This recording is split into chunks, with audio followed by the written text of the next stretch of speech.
그 지금 질문자님께서 말씀하신 게 그거예요. 가까운 사람한테 말을 막말한다. 또 너무 솔직하게 얘기한다. 있는 그대로 얘기한다. 이런 얘기를 해주셨어요. 근데 다른 사람한테는 그렇지 않은데 특히 가까운 사람, 남자친구나 가족들한테 그런 면이 있다라고 말씀하셨어요. 근데 그게 가까운 사람한테 그렇게 하면 나중에 가깝지 않은 사람하고 가까워지면 또 그렇게 행동해요. 결국은 가까운 사람과 먼 사람이 구별을 해서 분별한다는 것은 본인이 그게 통일성이 있지 않다는 거예요. 가까운 사람이 더 중요해요. 가장 중요한 건 가까운 사람한테 오히려 더 말과 행동을 조심해야지. 그래야 멀리 있는 사람한테도 그게 자연스럽게 몸에 익죠. 그래서 제가 이제 말씀드리고 싶은 건 그거예요. 내가 솔직하다라는 것을 본인의 강점으로 얘기하는 사람 되게 많아요. 나 거짓말 못 하는데, 나 이런 말, 난 못 속이잖아. 나 솔직하잖아. 그러면서 너 화장 왜 이래 오늘? 뭐 예를 들어서 머리 미용실 했는데 머리 왜 그래? 아 진짜 얼마 줬냐? 뭐 20만 원 줬다면 야 2만 원짜리도 안 된다. 예를 들어서 솔직하게 뭔가 얘기를 했어. 가족인데. 근데 그게 나는 그렇게 생각해요. 이 솔직함은 남에 대한 배려가 있는 속에서 솔직해야 된다고 봐요. 나의 생각을 얘기하는 건 내 자유고 네가 그 생각을 받아들이든 받아들이지 않든 그건 너의 자유야. 이거는 사회생활이 아니에요. 저는 개인주의적 생활이라고 봐요. 저는 자식에게도 기분 나쁜 말 자체를 하지 않거든요. 혹시나 기분 나쁠까 싶어서 말하는 걸 중학생한테도, 제가 중학생 아들이 있는데 존댓말을 하는 경우가 되게 많아요. 더 조심해요. 중학생 아들이 사춘기고 그리고 또 20대 딸도 있는데 항상 카톡도 그렇고요. 존댓말로 뭐 했어요? 오늘 뭐 먹었어요? 재밌었어요? 하루 아이가 학교 갔다 와서 중학교 갔다 와서 이제 집에 들어오면 이제 제가 작업하다가도 탁자에서 작업하다가도 일어나서 오늘 괜찮았어요? 이렇게 말해요. 들어올 때 오늘 수고했어요? 이렇게 얘기해요. 근데 제가 갔다 오면 아들은 수고했어요? 안 그래요? 소파에 누워있어요. 바뀌어야 되잖아요. 그러면 아빠가 그렇게 하니까. 근데 안 바뀌어요. 그러면 보통 아버지들은 화를 내죠. 야 임마, 나는 니한테 임마 나이가 몇 살 차이 나는데 그래 아들한테 존댓말 쓰고 그렇게 일어나서 아빠가 수고했다 그러는데 니는 어떻게 아빠한테 이렇게 2박 3일 갔다 와서 고생했는데 되게 잘 갔다 오셨습니다. 말 한마디 없노? 이렇게 얘기할 수 있지. 그거는 뭐다? 아빠가 그걸 받기 위해서 하는 행동이에요. 그게 바람직하지 않다는 거예요. 자식에 대한 존중감으로 하는 것이 아니라 아빠가 그걸 받고 싶으니까 그렇게 가르치려고 하는 마음에서 있다라는 거예요. 저는 그건 잘못된 가르침이라고 봐요. 저는 아이가 학교 갔다 와서 정말 수고를 했고 학원 갔다 수고를 했기 때문에 제가 작업하다가도 문 열고 나가서 운소리 나면 갔다 왔어? 이렇게 얘기를 하는 거예요. 고생했어요. 밥 먹었어요. 이렇게 얘기하는 거예요. 그게 진짜 그 존재에 대한 감사한 마음으로 얘기하는 거예요. 근데 제가 부모님한테 그렇게 하라면 나는 그렇게 했는데 며칠도 지나도 짜증나도록 이놈 새끼는 말도 안 해요. 그렇게 똑같아요. 이렇게 얘기해요. 그걸 왜냐하면 받고자 하는 마음이 있기 때문에. 저는 그게 아니라 자식을 그런 존재로 존중하는 게 정말로 존중하는 거예요. 한 존재로. 이 아이가 나와의 인연이 되어서 지금 살아가는데 평생 살아가지 않고 우리는 떠나는 인연은 언제 떠날지 모르잖아요. 자식이든 부모든 이 생에 어떤 인연으로 마무리될지 모르잖아요. 그러니까 하루하루 학교 갔다가 집에 돌아오는 그 자체가 감사한 거예요. 그냥 무탈하게. 그런 거 생각하면 저는 마음이 찡해요. 하루하루가. 그게 진심으로 그 마음이 올라와야 저는 가족들의 모든 화합이 이루어진다고 봐요. 아빠, 엄마가 자식을 바라보면서 그런 마음이 올라온다면 얼마나 귀하겠어요. 그러면 아들은 지금은 습관이 되지 않아서 아빠의 그런 행동과 말이 부담스럽고 불편해서 그런 행동을 못할 수가 있어요. 사춘기니까. 그러면 나는 그걸 바라지 않아요. 다만 이 아이가 성인이 되어서 여자친구를 만나든 또는 자기가 결혼해서 아이를 키우든 혹여나 아빠한테 본 것이 무의식 속에 아이에게 있다면 이 아이도 옛날에 너희 할아버지는 손자한테 그렇게 얘기하겠죠. 할아버지는 내 중학교 때도 항상 갔다 왔냐고 하고 수고했다고 하고 존댓말 쓰시고 그렇게 우리를 한 존재로 존중해 줬다. 응? 그런 할아버지가 돌아가셨지만 참 나는 그게 참 내가 소중하다는 생각을 나중에 하게 되었어. 아들아, 딸아. 그래서 나도 너희에게 이렇게 하고 싶어. 저는 이거보다 더 큰 가르침과 귀한 저는 유산은 없다고 생각을 해요. 그런 거 생각하면 우리가 과연 돈을 주고 부동산을 주고 돈이 많아서 자식들끼리 서로 유산 조금 더 받으려고 싸움하고 소송 걸고 이런 세상에 과연 물려줄 수 있는 위대한 유산은 무엇인가? 저는 이 마음보다 더 귀한 건 없다고 봐요. 그래서 솔직함 속에는 남을 배려하는 솔직함이 저는 있어야 된다고 봐요. 그리고 공자께서도 말씀하셨지만 내가 듣고 싶은 말을 상대방에게 하라 그랬어요. 따라해볼까요? 내가 듣고 싶은 말을 상대에게 하라. 내가 듣기 싫은 말은 상대에게도 하지 마라. 맞아요. 그러니까 내가 이렇게 얘기했을 때 솔직한 거는 그 전에 문제고 그 전에 더 중요하게 생각해야 되는 건 이 상대방이 내가 어떤 얘기를 했을 때 나도 이런 얘기 듣기 싫을 텐데 그런 걸 한 번쯤은 유추해 봐야 돼요. 응? 내가 어떤 얘기 들었을 때 기분 나쁜 소리들 있잖아요. 가족들한테도 그렇고 친구들한테도 그렇고 남자친구들한테도 그렇고. 근데 그 얘기가 들었을 때 기분 나쁜데 나도 이 얘기를 했을 때 상대방이 기분 나쁘겠다라는 걸 미리 우리가 알 수 있잖아요. 왜냐? 우리는 경험이 있으니까. 내가 저런 얘기를 했을 때 나도 기분이 나빴거든. 차라리 그럴 때는 무건을 하는 게 좋아요. 무건이라는 것은 말을 하지 않는 것이 아니라 꼭 필요한 말만 하는 거예요. 꼭 필요한 말. 예를 들어서 미용실에 가서 아내가 머리를 하고 왔는데 머리가 남편이 봤을 때 좀 마음에 안 들어. 딸이 봤을 때 마음에 안 들어. 엄마 머리 했네? 머리 했다. 너 얼마 줬어? 한 15만 원 줬어. 한 5만 원도 안 돼 보인다. 뭐 이렇게 얘기하면 미용실 어디 갔노? 뭐 그거 가지 마. 예를 들어서 그렇게 얘기할 수 있어요. 그러면 저 같은 경우는 그렇게 하고 오면 머리 했네? 머리 했어요. 얼마 줬어? 이런 얘기를 안 해. 뭐 예를 들어서 그거는 신경 이미 쓴 거니까. 그래. 마음에 들어요? 이렇게 물어봐요. 저 괜찮은 것 같아요. 괜찮으면 됐다. 본인이 괜찮으면 된 거예요. 내 말은 거기서 필요 없는 말이야, 사실은. 근데 내 말로 그렇지. 그 사람이 갔다 온 거 몇 시간씩 그 미용실 가서 돈 쓰고 온 게 나의 그 감정과 나의 눈, 이거 우리가 나의 어리석은 눈, 아상이라고 하는데 그게 진짜 맞는 건 아니거든. 사람마다 다 다르단 말이에요.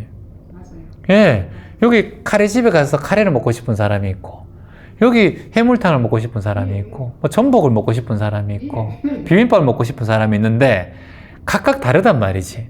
근데 나는 비빔밥이 너무 좋아. 자꾸 비빔밥이란 말이야. 이렇게 얘기하는 거하고 똑같다니까. 머리 긴 걸 스타일 좋아하는 남자도 있고 또 단발머리 좋아하는 남자도 있거든. 그게 다 다르단 말이야. 화장을 많이 하는 걸 좋아하는 남자도 있고 수수한 걸 좋아하는 남자도 있는데 화장을 매번 많이 하던 여자들은 야, 좀 매너 없게 자리에 가면 화장 좀 하고 가라. 이렇게 또 얘기해. 그러니까 이게 정답이 없거든, 인생은. 그래서 가능하면 머리 했네? 머리 했네? 머리 했어요. 마음에 들어? 괜찮은 것 같아요. 오늘 마음에 드는 것 같아요. 괜찮으면 됐다. 당신은 어때요? 괜찮은데? 이렇게 얘기해 주면 되는 거거든. 그 사람의 얘기를 들어보고 솔직하게 나는 별로 마음에 안 들어. 난 별로 마음에 안 드는데 뭐 좋으면 됐다. 난 별로다. 이렇게 얘기할 필요가 없다. 이게 무건이에요. 꼭 필요한 말만 하라는 거예요.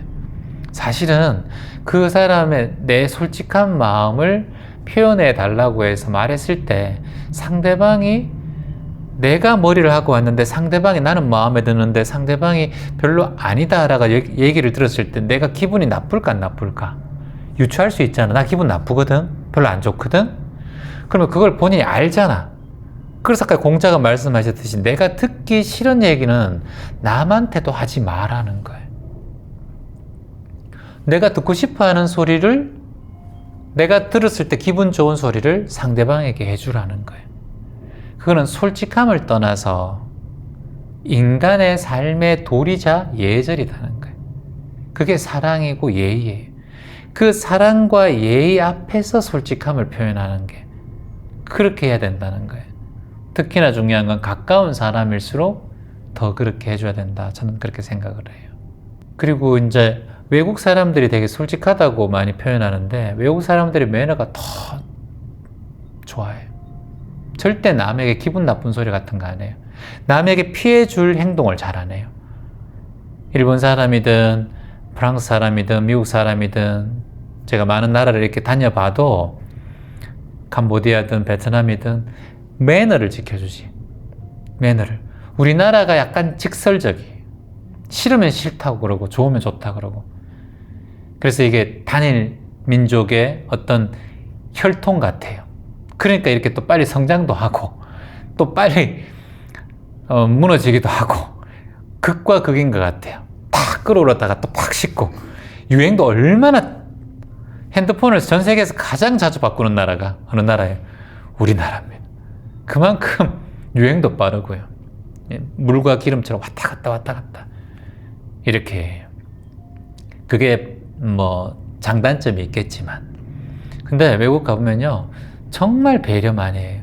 상대방의 기분 나쁜 행동, 배려하는 행동. 사거리에서 차가 딱 마주쳐도 무조건 사거리에서 서요. 캐나다 신호등은 어떤 줄 아세요? 사거리가 이렇게 있잖아요. 신호등 없는데 사거리 많이 있거든요. 보통 우리나라도 있잖아요. 이런 데 보면 신호등이 없잖아요. 그러면 캐나다나 뉴욕 가면은 라인이 있어요. 사거리마다 라인, 흰색 라인. 거기에 무조건 서야 돼요. 차가 없어도 서야 돼요. 신호등도 없는데 서야 돼요. 서고 난 다음에 출발해야 돼요.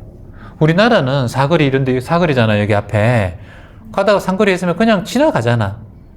근데 거기는 룰이 무조건 차가 없어도 한번 서고 가야 돼요. 그래서 마지막으로 말씀드리면, 솔직함은 배려 있는 솔직함. 우리가 그걸 합시다. 그리고 이런 얘기 자주 해요. 나 솔직해서 거짓말 못하는 거 알잖아. 이 말은 정말 나쁜 말이에요. 그러면 뭐예요? 그 솔직함과 거짓말 못하는 걸 상대방이 다 받아주라는 얘기예요. 너 내 못하는 거 알지? 내가 솔직하게 해도 기분 나쁘다 받아줘, 이 말이에요. 나 거짓말 못해. 근데 그건 좀 아니야. 이렇게 얘기하는 거예요. 그럼 어떻게 얘기하느냐? 거짓말하는 게 아니라 먼저 상대방의 의견을 물어보라는 거예요.